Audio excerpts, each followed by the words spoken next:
terima kasih Pak Bimo yang saya hormati. Semua sudah disampaikan Pak Edi Baskoro tadi, Pak. Baik, saya melengkapi.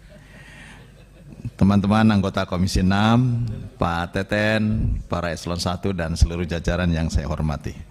Saya hanya menegaskan apa yang tadi disampaikan Ketua Fraksi bahwa terkait dengan RKAKL tahun 2023, kami memberikan persetujuan dan tentu dengan catatan agar dapat diefektifkan kepada kegiatan-kegiatan yang produktif sehingga betul-betul bisa memberikan efek ataupun dampak yang kuat terhadap peningkatan kemampuan UMKM di masyarakat. Apalagi tadi disebutkan oleh Ketua Fraksi saya, saat ini mereka terdampak oleh kenaikan BBM. Jadi sangatlah wajar segera Pak Teten harus ada keputusan terkait dengan BPUM, karena ini akan menjadi trigger, pendongkrak, pengungkit untuk bisa meningkatkan kemampuan para pengusaha kecil mikro ini untuk bangkit di tengah-tengah tekanan yang begitu kuat. Jadi mohon barangkali Pak Teten dan seluruh jajarannya, Pak Edi utamanya leading sektornya, harus segera ada kepastian untuk BPUM. Saya yakin para anggota sudah mulai membantu pendataan soalnya. Kemudian saya menangkap pada waktu Pak Teten berkunjung ke Cirebon, saya menangkap apa yang disampaikan dalam pidato, sambutan dan lain sebagainya. Ide dan gagasannya luar biasa, out of the box. Menurut saya ini bisa ditangkap oleh para eselon 1 dalam program-programnya. Misalkan Pak Teten akan mendorong terhadap unggulan lokal di setiap wilayah yang ini menjadi keunggulan masyarakat yang sampai saat ini sulit untuk melakukan ekspansi. Ini menurut saya ide dan gagasan yang lepas dari regularitas dan tentu ini bisa menjadi hal baru yang bisa dilakukan oleh Kementerian Koperasi, apalagi ada LPDB yang bisa membantu pendanaan selanjutnya jika size-nya meningkat gitu.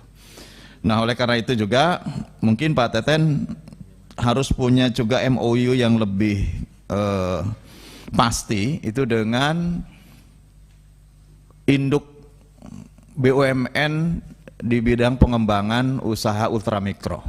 Karena mereka juga sekarang sudah ekspansi dengan misalkan dengan permodalan nasional madani, kemudian Penggadean dan BRI yang terus melakukan ekspansi ke para pengusaha kecil dengan modal yang kecil. Nah, ini bagaimana untuk meningkatkan itu. Yang ketiga, saya juga memberikan perhatian khusus Pak Teten kepada petani dan nelayan. Karena sampai saat ini mereka begitu-gitu saja. Gitu ya. Nah, menurut saya kalau gagasan dan ide Pak Teten yang baik tersebut kemudian ditindaklanjuti dengan penguatan kelembagaan masyarakat terhadap petani dan nelayan, ini akan menjadi sebuah gerakan yang luar biasa. Dan tentu persoalan anggaran ini akan menjadi masalah tersendiri di Kementerian Koperasi. Oleh karenanya menurut saya ke depan ya kalau Indonesia masih ingin menganut sistem ekonomi Pancasila, ya Kementerian Koperasi anggarannya minimalnya 20 triliun lah gitu. Betul ya Pak Teten ya? Coba Pak Teten mengatakan dah, kan Pak Teten orang dekatnya Pak Jokowi gitu ya. Sampaikan Pak Jokowi, kalau ekonomi Pancasila itu koperasi harus gede anggarannya gitu loh. Nah, kalau 20 triliun Pak Aryo Bima semangat pimpinnya di sini gitu. Nabrak paripurna juga nggak apa-apa karena kecil ini. Dirubah undang-undangnya dulu Pak, kementeriannya klaster B Pak. Iya.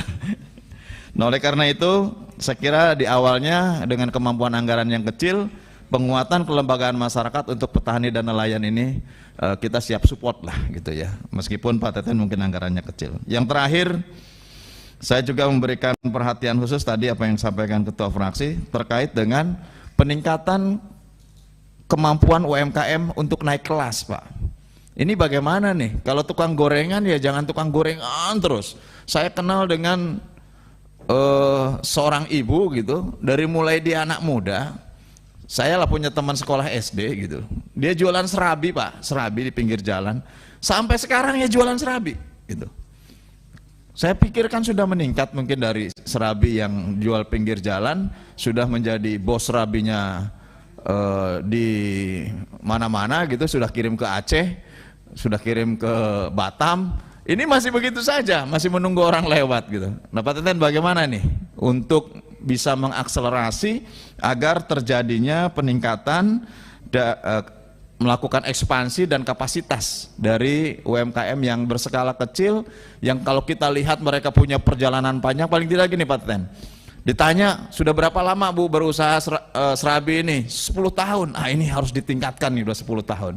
Kalau baru setahun Pak, setahun baru masih belum cukup lah gitu. Atau paling tidak yang sudah usaha 10 tahun ke atas, itu yang harus ditreatment betul menjadi pengusaha yang lebih ekspansi. Saya kira itu. Terima kasih Pak Bimo. Assalamualaikum warahmatullahi wabarakatuh. Waalaikumsalam.